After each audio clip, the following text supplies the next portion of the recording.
राजा धर्मपाल भी आश्चर्य से भर गया और उत्सुकता के साथ बोला, अच्छा बताओ तो तुम्हारी वे कौन सी शर्त है। राजकुमारी बोली, महाराज पहली ये कि मुझे अपने काम के बदले बस 2 वक्त की रूखी सूखी रोटियां ही चाहिए, क्योंकि इससे ज्यादा की मुझे जरूरत भी नहीं है, इसलिए आप इसे मेरी पहली शर्त ही मान सकते हैं। राजा ने सोचा, बड़ी बेवकूफ लड़की है, एक तो काम के बदले सिर्फ सूखी रोटियां मांग रही है और दूसरा उसे शर्त का नाम भी दे रही है। राजा उसकी मूर्खता पर मन ही मन मुस्कुराया और बोला, अच्छा ठीक है, अपनी दूसरी शर्त बताओ। राजकुमारी तारा बोली, महाराज मेरी दूसरी शर्त ये है, अगर मुझसे कोई गलती हो जाए, कोई भूल हो जाए, तो आप मुझे नौकरी से नहीं निकालेंगे, भले ही मेरी गलती के बदले मुझे कोड़े मारने की सजा दे दीजिएगा। इतना कह राजकुमारी तारा घुटनों पर बैठकर राजा के सामने गिड़गिड़ाने लगी और बोली, महाराज मुझ अनाथ पर दया कीजिए, अब आप ही मेरी आखिरी उम्मीद हो, कृपया मुझे मना मत कीजिएगा। उसको यूं गिड़गिड़ाते देख राजा धर्मपाल को उस पर दया आ जाती है। अंततः वे उसे जानवरों के बाड़े का काम दे देते हैं। राजा के पास बहुत गाय थीं, जिनको खिलाने पिलाने से लेकर उनको चराने ले जाने और बाड़े की साफ सफाई तक का सारा काम राजकुमारी तारा को सौंप दिया जाता है। उसके रहने की व्यवस्था भी पशुओं के साथ बाड़े में ही कर दी जाती है। राजकुमारी तारा अत्यंत खुश थी जब एक नौकरानी चंदा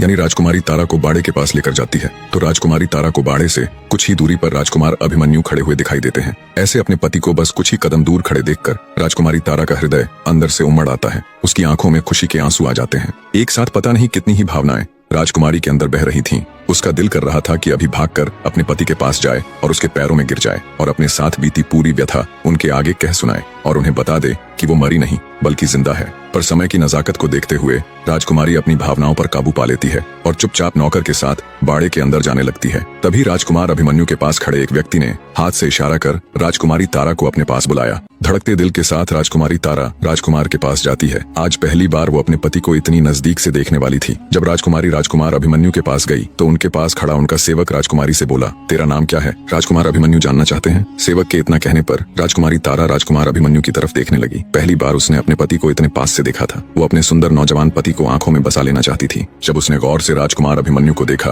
तो वो उन्हें देखती ही रह गई। उनका सुंदर रूप और हष्टपुष्ट शरीर, ये वही सूरत थी जिसको देखने के लिए वो इतने वर्षों तक तरसी थी, इतने कष्ट सहे थे। राजकुमारी को ऐसे एक सांस राजकुमार को घूरते देख उनके पास खड़ा व्यक्ति बोला, ऐसे क्या देख रही है? क्या तूने कभी कोई राजकुमार नहीं देखा? अपनी नजरें नीची रख। क्या तूने कभी खुद को आईने में देखा है? तू इतनी बदसूरत है, इतनी कलमुही है, अगर तू शीशे को भी देखे तो वो भी टूट जाएगा। इतना कह वो आदमी घिनौनी हंसी हंसने लगा। राजकुमारी तारा बेचारी शर्म से पानी पानी हो गई। तभी राजकुमार अभिमन्यु पास खड़े व्यक्ति की हरकत पर क्रोधित होते हुए बोले, अगर वो क्रूप है, काली है, बद्दी है तो इसमें इस बेचारी का क्या दोष है? अरे मूर्ख आदमी, ये तो उस ऊपर वाले की बनाई रचना है। वो किसी को कैसा तो किसी को कैसा बनाता है। किसी के शक्ल सूरत का उपहास करना मतलब उस ऊपर वाले की तौहीन करना है। राजकुमार अभिमन्यु की बात सुन पास खड़े व्यक्ति का अपना सा मुंह हो जाता है। वहीं पास खड़ी राजकुमारी ने जब राजकुमार के शब्दों को सुना तो उसके दिल में राजकुमार की इज्जत कई गुना बढ़ गई। उसे फक्र हो रहा था कि वो इतनी अच्छी सोच, इतने सुंदर विचारों वाले पुरुष की जीवन संगिनी है। राजकुमारी तारा शर्माते हुए राजकुमार की तरफ देखते हुए बोली, जी मेरा नाम चंदा है। राजकुमार बोला, ठीक है चंदा, अब तुम जाओ। राजकुमारी बाड़े में आकर अपने काम में मशगूल हो गई।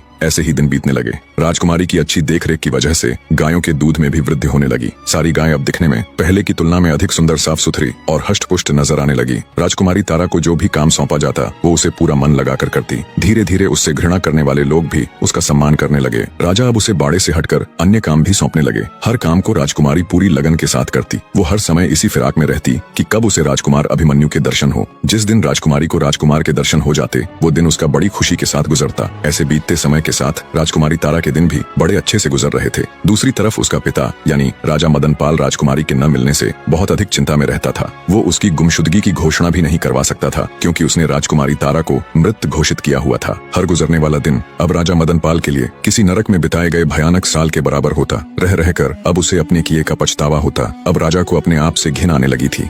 अब राजा मदनपाल को पूरी दुनिया में अपने से बुरा कोई भी व्यक्ति नहीं लगता। उसे लगता जैसे सारे संसार में सबसे दुष्ट और घिनौना व्यक्ति वही है, और ये सच भी था। राजा मदनपाल रात रात भर जाग कर खुद पर कोड़े बरसाता। अब उसकी जिंदगी का एक ही मकसद रह गया था कि कैसे भी करके वो राजकुमारी तारा को ढूंढे और उसके पैरों में गिरकर नाक रगड़कर उससे माफी मांगे। यदि वो अपने जीते जी इस जन्म में ऐसा कर पाया तो उसकी आत्मा को बहुत सुकून मिलेगा और कम से कम वो मर तो चैन से पाएगा, वरना मृत्यु के बाद भी वो इस घिनौनी सोच और अपराध की अग्नि में जलता रहेगा। इन्हीं विचारों की अग्नि में जलते राजा मदनपाल के दिन गुजर रहे थे। उधर राजा धर्मपाल अपने पुत्र राजकुमार अभिमन्यु के लिए फिर से कोई योग्य वधू ढूंढने में लग गया, क्योंकि राजकुमारी तारा की मृत्यु के संदेश को अब साल भर से ऊपर हो चुका था। ऐसे में राजा धर्मपाल फिर से अपने पुत्र अभिमन्यु का विवाह करवाना चाहता था। राजकुमार अभिमन्यु को जब ये खबर मिली तो वो अपने पिता राजा धर्मपाल के पास जाता है और कहता है, माफ कीजिएगा पिताजी, पर हर इंसान के जीवन में शादी और प्रेम केवल एक ही बार होता है और मेरे जीवन में वो हो चुका है। भले ही मैंने राजकुमारी तारावती के साथ समय व्यतीत न किया हो, पर मेरा प्रेम तो उसी से है। मुझ में ही कोई दोष होगा, तभी तो वो मुझे छोड़कर चली गई। और इस बात की क्या प्रतिभूति है कि मेरे दूसरे